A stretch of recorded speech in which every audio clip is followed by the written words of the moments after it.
Jesus says where your treasure is, there will your heart be also.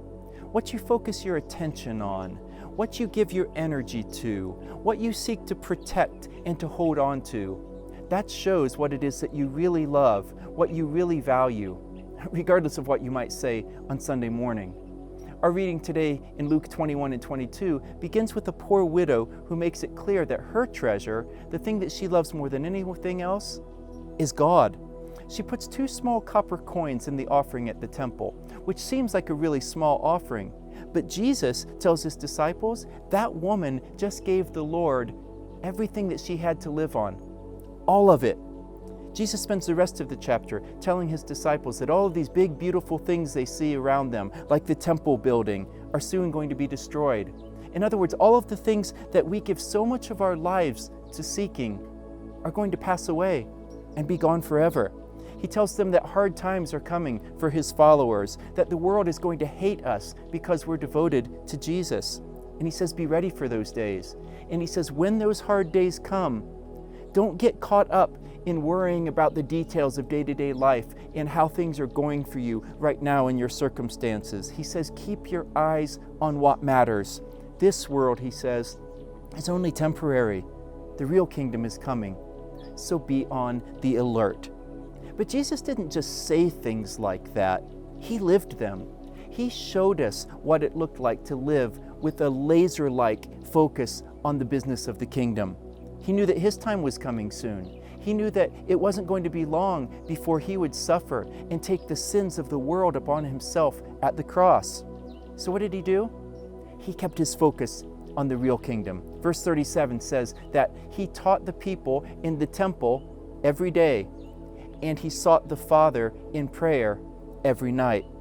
When Jesus and his disciples gathered together for the annual Passover meal, Jesus knew that that night he was going to be arrested. He knew that he was going to be the Passover lamb who spilled his blood on behalf of his people. Yet even though that meal was a step closer to the cross, Jesus says to his disciples, I have earnestly desired to share this Passover meal with you. You see, his concern wasn't his own comfort or self-preservation. He came to give life, and his heart was filled with love and focused on bringing many sons and daughters home to the Father, including you and me. That's what Hebrews 12:2 is talking about. For the joy set before him, he endured the cross.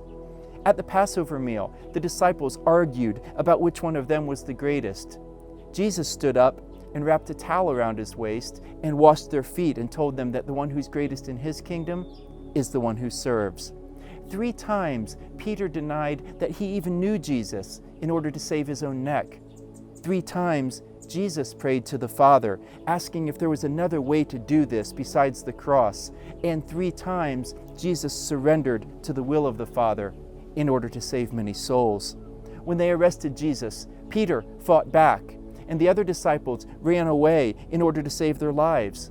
But Jesus didn't fight or run. He healed the guy that Peter struck with his sword, and then he went with them calmly, knowing that they were going to lead him away to his death. Judas stood with the religious leaders, betraying his friend so that he could fill his pockets with a few silver coins.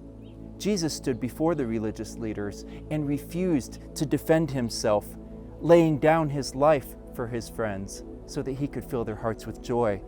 Nobody takes my life from me, Jesus said in John chapter 10. I lay it down willingly. Just like the poor widow at the temple, Jesus gave everything, literally, that he had to live on, right down to his very last breath. Where your treasure is, there your heart will be also. Jesus proved where his heart was. His heart was full of love for the Father and for the world, and it was focused completely on giving life to people like me and to people like you. And he calls us to go out and do the same.